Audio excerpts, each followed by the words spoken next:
మత్తయి సువార్త 28వ అధ్యాయం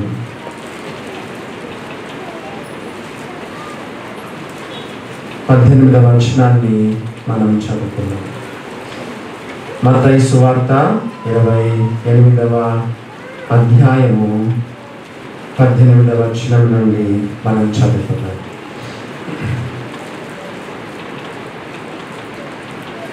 యేసు వారి యొద్దకు వచ్చి, పరలోకమందును భూమి మీదను నాకు సర్వాధికారం ఇవ్వబడి ఉన్నది, కాబట్టి మీరు వెళ్ళి సమస్త జనులను శిష్యులనుగా చేయండి. చదివిన వాక్యాన్ని, చదవబోతున్న వాక్యాలను దేవుడు మన కొరకు దీవించును గాక. మరి ఈ సమయంలో మనము సౌత్ ఆఫ్రికా గురించి, మలవిని గురించి మనము విన్నాం. మిషన్స్ అంటారు. మరి ఈరోజు మిషన్స్ గురించి మనం విన్నాం. యేసు ప్రభు ఆయన మన కొరకు ఈ భూలోకానికి వచ్చి మన కొరకు ప్రాణం పెట్టి మరణించి తిరిగి లేచిన తర్వాత శిష్యులతో ఆఖరిగా ఆయన చెప్తున్న కొన్ని మాటలు మనం విన్నాం. అసలైన మిషనరీ ఎవరంటే యేసు ప్రభు. ప్రభు బల్లలో మనం చదువుతూ ఉంటాం, ఆయన దేవుని స్వరూపం కలిగిన వాడై ఉండి దేవునితో సమానముగా ఉండుట విడిచిపెట్టకూడని భాగ్యమని ఎంచుకోలేదు. చూసారా దేవుని బిడ్డలారా, అసలైన మిషనరీ ఎవరంటే యేసు ప్రభు. కిరీటాన్ని పక్కన పెట్టాడు, సింహాసనాన్ని పక్కన పెట్టాడు, ఆ స్థానాన్ని, స్థితిని ఆయన పక్కన పెట్టాడు, మహిమను పక్కన పెట్టాడు, తన వస్త్రాన్ని పక్కన పెట్టాడు. యేసు ప్రభు ఈ లోకంలో ఏ వస్త్రం ధరించుకున్నాడో తెలుసా? దీన వస్త్రము ధరించుకొని మిమ్మును మీరు అలంకరించుకొనుడి. యేసు ప్రభు తన స్వస్థలాన్ని వదిలిపెట్టి, పరలోకాన్ని వదిలిపెట్టి భూలోకానికి వచ్చాడు. ఇక్కడ అదే మాట చెప్తున్నాడు యేసు ప్రభు. మనం సేవ చేయాలంటే మనం కూడా కొన్ని త్యాగాలు చేయాలి. నా బైబిల్లో ఏం రాసుకున్నానో తెలుసా? Service and sacrifice they go together. చెప్పండి, service and sacrifice they go together. Sacrifice లేకుండా ఏం సేవ చేస్తావు? మిషనరీలు ఎన్ని త్యాగాలు చేశారు కదా. యేసు ప్రభు ఎంత త్యాగం చేశాడో తెలుసా? అసలు పరలోకాన్ని వదిలిపెట్టాడు, భూలోకంలో కూడా ఆయన ఏం వదిలిపెట్టాడో చూడండి. మత్తయి సువార్తలోనే 4వ అధ్యాయంలో యేసు ప్రభు ఏం వదిలిపెట్టాడో చూడండి. మత్తయి సువార్త 4వ అధ్యాయము 12వ వచనం చదువుతారా? మత్తయి సువార్త 4వ అధ్యాయం 12వ వచనం. యోహాను చెరపట్టబడనని యేసు విని గలిలయకు తిరిగి వెళ్ళి నజరేతు విడిచి. నువ్వేం మొదలేవు చెప్పండి? దేవుని కొరకు ఏం మొదలేవు?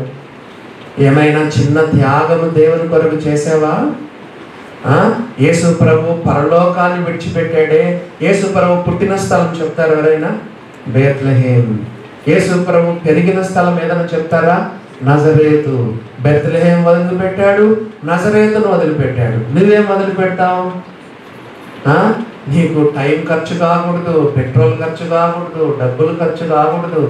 ఏం బ్రదర్, ఏం సిస్టర్ చర్చికి రావట్లేదంటే, అన్న ఇక్కడే ఇంటి పక్కన ఉందన్న చర్చి, అందుకు రావట్లేదు అంటున్నారు. నీకు టైం ఖర్చు కాకూడదు కదా. వేసుకొచ్చిన బట్టలు అసలు ముడతలు పడకూడదు, మోకరించవు కదా. చెమట పట్టకూడదు, నీకు కొంచెం చెమట పట్టకూడదు, కొంచెం టైం ఎక్కువ కాకూడదు. నువ్వు సేవ చేస్తావా? చెప్పండి, నువ్వు దేవుడి సేవలో వాడబడతావా? దేవుని కొరకు త్యాగాలు చేయాలి. Service and sacrifice they go together. Yesu ప్రభు ఈ లోకంలో పుట్టిన బెత్లెహేమును వదిలిపెట్టాడు. ఆయన పెరిగినటువంటి, చెప్పండి, నజరేతును విడిచిపెట్టి ఎక్కడికి వచ్చాడు?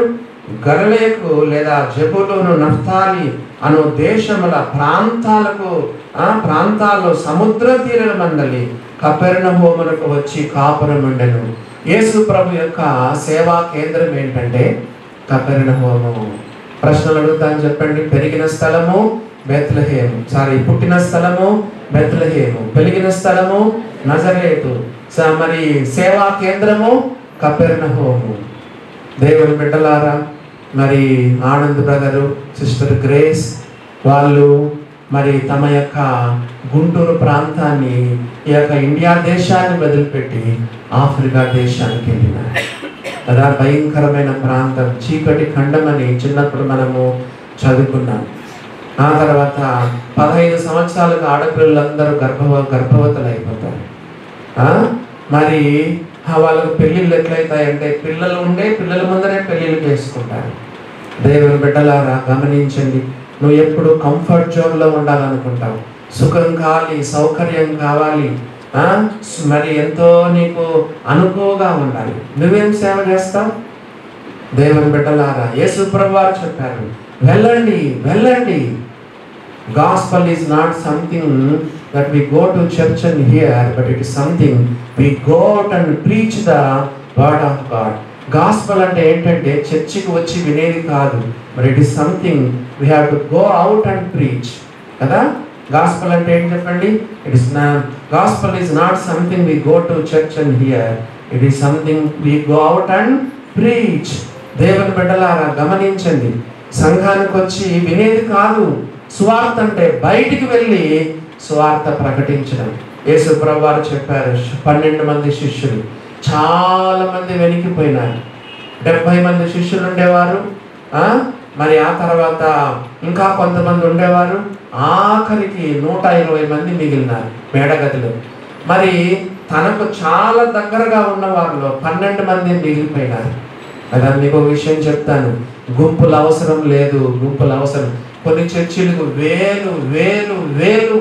నేను కూడా ఒకప్పుడు పిచ్చిగా, ప్రభువా మా డివైన్ లెడ్ సంఘంలో నాకు 1000 మంది కావాలని ప్రార్థించినాను. ఆ తర్వాత తెలుసుకున్న తర్వాత now we are not asking for numbers మనకు ముఖ్యం కాదు.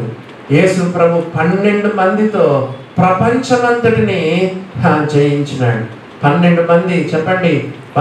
ఇస్కరియోతు యూదా తర్వాత మత్తయి అనేటువంటి ఒక శిష్యుడు ఏర్పడ్డాడు.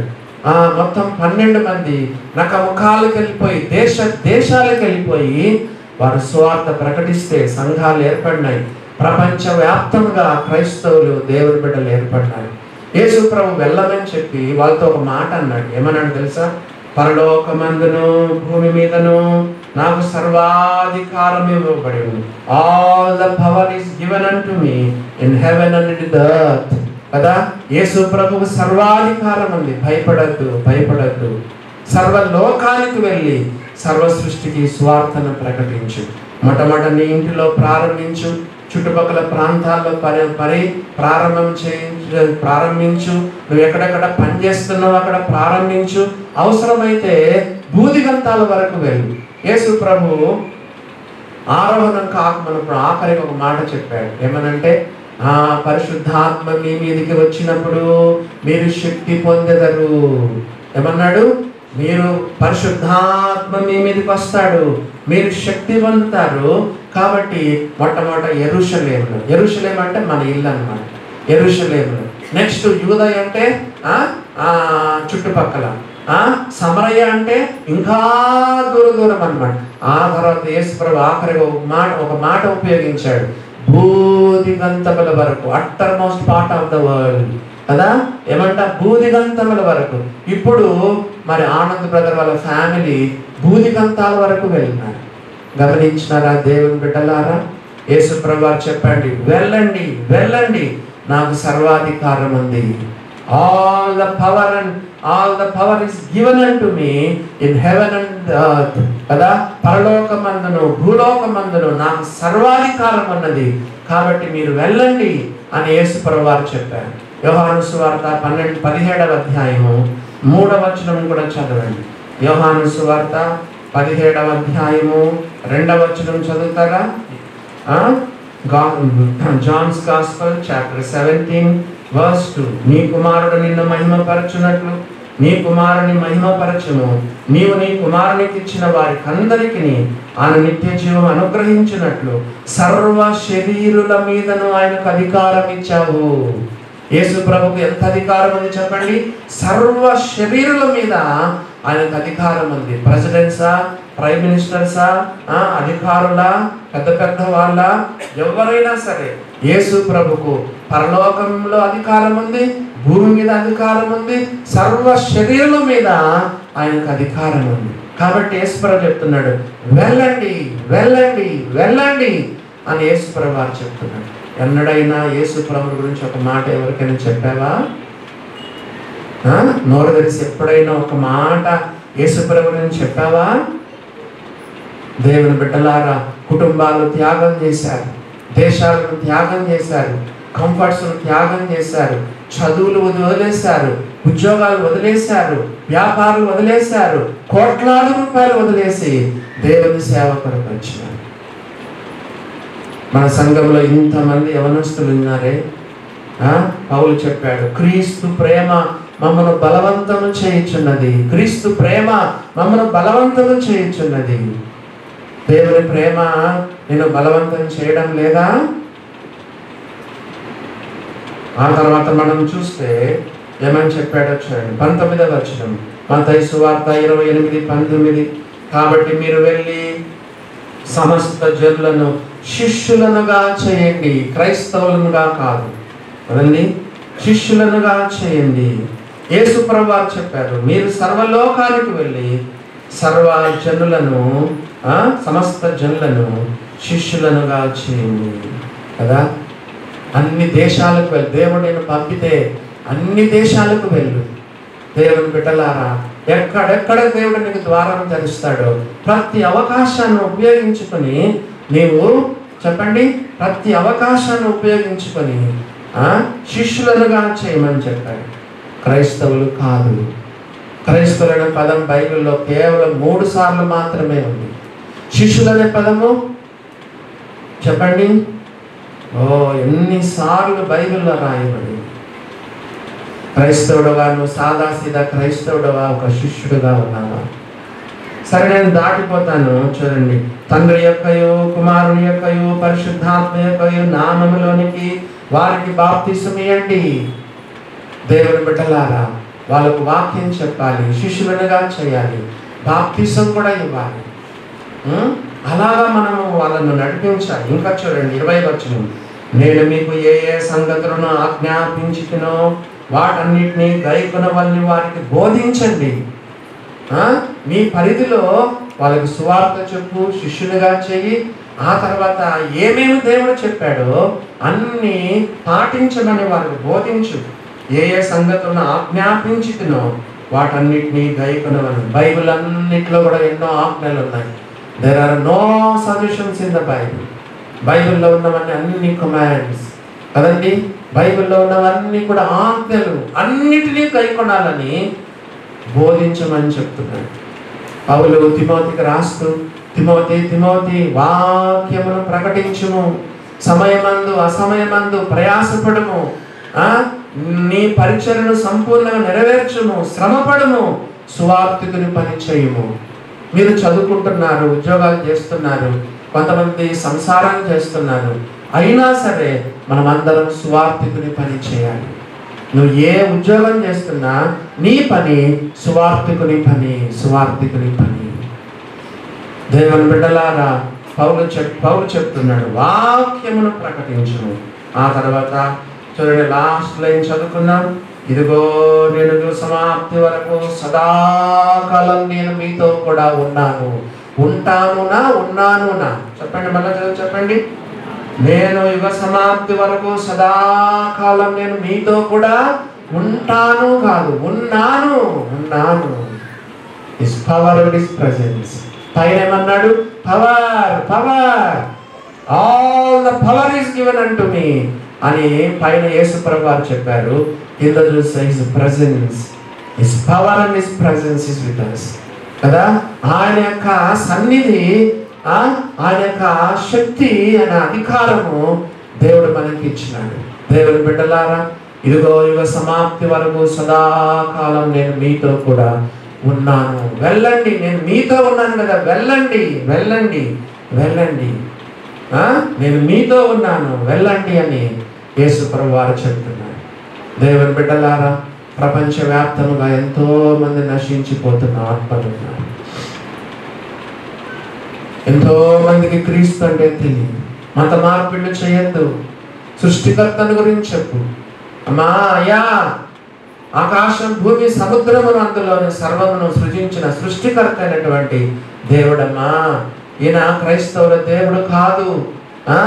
ఈయన నిన్ను సృజించిన వాడు, నీ కొరకు ప్రాణం పెట్టినవాడు. మత మార్పిళ్ళు చేయొద్దు. క్రైస్తవ మతంలోనికి ఎవరిని దించొద్దు. కానీ రక్షకుని గురించి చెప్పు. సర్వలోకాలకు వెళ్ళి సర్వ సృష్టికి సువార్తను చెప్పమన్నాడు. దేవుని బిడ్డలారా, గమనించండి. ఒకసారి మారిస్ అనేటువంటి ఆయన వృద్ధాశ్రమానికి వెళ్ళి వృద్ధులకు చెప్తున్నాడంట. ఈ వాక్యం చెప్పాడంట. ఏమని?